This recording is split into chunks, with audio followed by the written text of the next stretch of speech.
সোমবার আমি লাঞ্চে যা যা বানিয়েছিলাম সেই রেসিপিগুলো আজকের এই ব্লগে শেয়ার করব। সোমবার বানিয়েছিলাম কাঁকরোলের পুর ভাজা, যেটা আমার খেতে ভীষণ প্রিয়।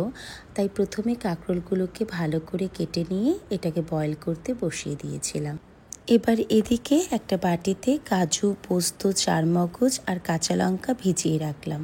এবার এগুলোর একটা পেস্ট বানিয়ে নিব, যেটা আমি পনিরে ইউজ করব। তোমরা তো দেখছো এদিকে কাঁকরোল বয়েল হচ্ছে, তো কাঁকরোল বয়েল হতে হতেই আমি এখানে পনিরটা আগে বানিয়ে নেব। প্রথমে প্যানে আমি সাদা তেল ঢেলে নিয়েছি। আমি কিন্তু এখানে রাইস ব্র্যান্ড অয়েল ইউজ করেছি। প্রথমে পনিরগুলোকে নুন দিয়ে ভেজে নিয়েছি।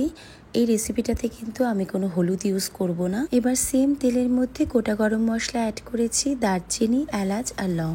এবার কাজু বাদাম আর পোস্ত দিয়ে যে পেস্টটা বানিয়েছিলাম সেটা এর মধ্যে অ্যাড করলাম, আর তার মধ্যে স্বাদ মতো নুনও অ্যাড করে দিলাম। এবার মশলাটাকে ভালো করে কষিয়ে নিয়ে এর মধ্যে 2 চামচের মতো দইও অ্যাড করেছি। এবার এর মধ্যে কাশ্মীরি লঙ্কার গুঁড়ো, ধনে গুঁড়ো আর চিনি অ্যাড করেছি।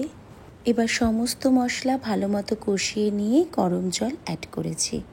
এই পনির রেসিপিটা না টাপ্পু ভীষণ ভালোবাসে। এটা বানাতেও খুব ইজি আর খুব চটজলদিও হয়ে যায়। এটা তোমরা ভাত দিয়েও খেতে পারবে, আবার রুটি বা পরোটা দিয়ে খেতেও ভালো লাগে। এদিকে তো তোমরা দেখছো পনির বানানোটা আমার শেষের দিকে। গ্যাসের ফ্লেম একদম লো করে দিয়েছি। পনিরটা ফুটলেই গ্যাসের ফ্লেমটা বন্ধ করে দেবো। এখন আমি কাঁকরোলের মধ্যে যে পুরটা ভরবো সেটা প্রথমে বানিয়ে নেব।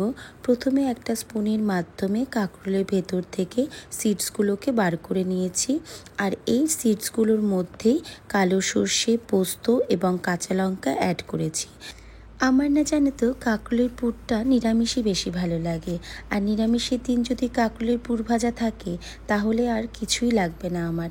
এই দিয়েই পুরো ভাতটা আমি খেয়ে নিতে পারি। এবার কাঁকরোলের পুরের জন্য আমি যে পেস্টটা তৈরি করেছিলাম ওটা একটা প্যানে সরষের তেলের মধ্যে নুন আর চিনি দিয়ে ভালো করে ভেজে নিয়েছি। এই দেখো পনিরটা একদম রেডি হয়ে গেছে। দেখতে কি সুন্দর হয়েছে না? খেতেও কিন্তু এতটাই টেস্টি হয়েছিল।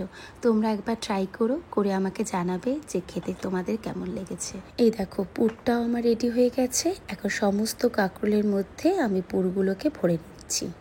জানো তো যখন এটা বানাচ্ছিলাম তখন না জয়ের কথা খুব মনে পড়ছিল।